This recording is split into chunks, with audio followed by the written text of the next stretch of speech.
Welcome to my channel. இன்றைக்கி நம்ம temple travel விலாக்ஸில் அமரலிங்கேஸ்வர சுவாமி temple Amaravathi அப்படிங்கிற ஒரு ஊர் விஜயவாடாவில் இருக்குது. ஸோ அங்கே இருக்கிற சிவன் கோயிலை பற்றி தான் பார்க்க போகிறோம். இது சைவ க்ஷேத்திரம், ரொம்ப பழமையான புராதனமான க்ஷேத்திரம்.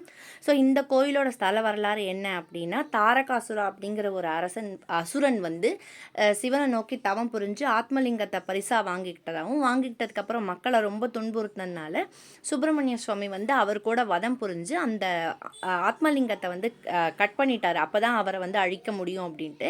ஆனால் அந்த யுத்தத்தில் அதை கட் பண்ணும்போது அது 5 துண்டுகளாக வெட்டுப்பட்டு போய் பஞ்சாராம க்ஷேத்திரம் அப்படிங்கிற பேரில் 5 டிஃப்ரெண்ட்டான பிளேசஸில் வந்து அது விழுந்துடுச்சு. அதில் ஒன்று தான் இந்த க்ஷேத்திரம். அது மட்டும் இல்லாமல் இன்னொரு ஸ்பெஷாலிட்டி என்னென்னா, இங்கே இருக்கிற சிவலிங்கம் வந்து ஒரு 16 அடி உயரமான சிவலிங்கம். அது வந்து அதுக்கு முன்னாடி வளர்ந்துக்கிட்டே போனதாகவும், அங்கே முன்னொரு காலத்தில் அபிஷேகம் பண்ணிட்டு இருந்த குருக்கள் வந்து இது ரொம்ப வளர்ந்துட்டே போகுது, இதுக்கு மேலே எப்படி இதுக்கு அபிஷேகம் பண்ணுறதுன்னு ரொம்ப கோபம் கொண்டு அவர் தலையில் ஆணி வச்சு அடிச்சிட்டதுனாலையும், அது வந்து ரத்தம் வந்ததுனாலையும் அப்போ வந்து இந்திரன் வந்து வேண்டி நமஸ்காரம் பண்ணிக்கிட்டு அந்த மாதிரியெல்லாம் சில கதைகளும் சொல்லப்படுது. இதுதான் மெயின் என்ட்ரன்ஸ் சுவாமியோடது.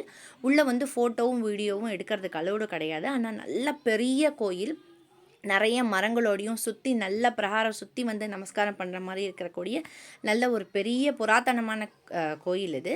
ஸோ கண்டிப்பாக இங்கே நெக்ஸ்ட் டைம் நீங்கள் யாராவது வரீங்க, இல்லை நீங்கள் யாராவது பிளான் பண்ணுறீங்க அப்படின்னா டெஃபினட்டாக இந்த கோயிலையும் நீங்கள் விசிட் பண்ணுங்கள்.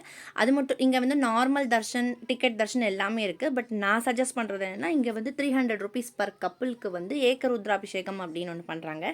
ஸோ அந்த டிக்கெட் வாங்கிக்கிட்டோம் அப்படின்னா நம்ம சுவாமி சந்நிதிக்கு உள்ளே போய் நின்றுட்டு ரொம்ப பக்கத்துலேயே சுவாமி அவங்க வந்து அபிஷேகம், அர்ச்சனை எல்லாமே செய்கிறாங்க. ஸோ அதை நம்ம நல்லா கண்ணார பார்த்து நம்ம வந்து சுவாமியை நம்ம நல்லா நமஸ்காரம் பண்ணிக்கலாம்.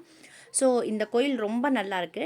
டெஃபினட்டாக பிளான் பண்ணுங்கள். நம்ம சேனலில் வந்து தொடர்ந்து பாருங்கள். இந்த மாதிரி டிஃப்ரெண்ட்டான ட்ராவல் விலாக்ஸ், டெம்பிள் விலாக்ஸ் எல்லாம் வரும். சேனலை சப்ஸ்கிரைப் பண்ணிக்கோங்க. தேங்க்யூ ஃபார் வாட்சிங்.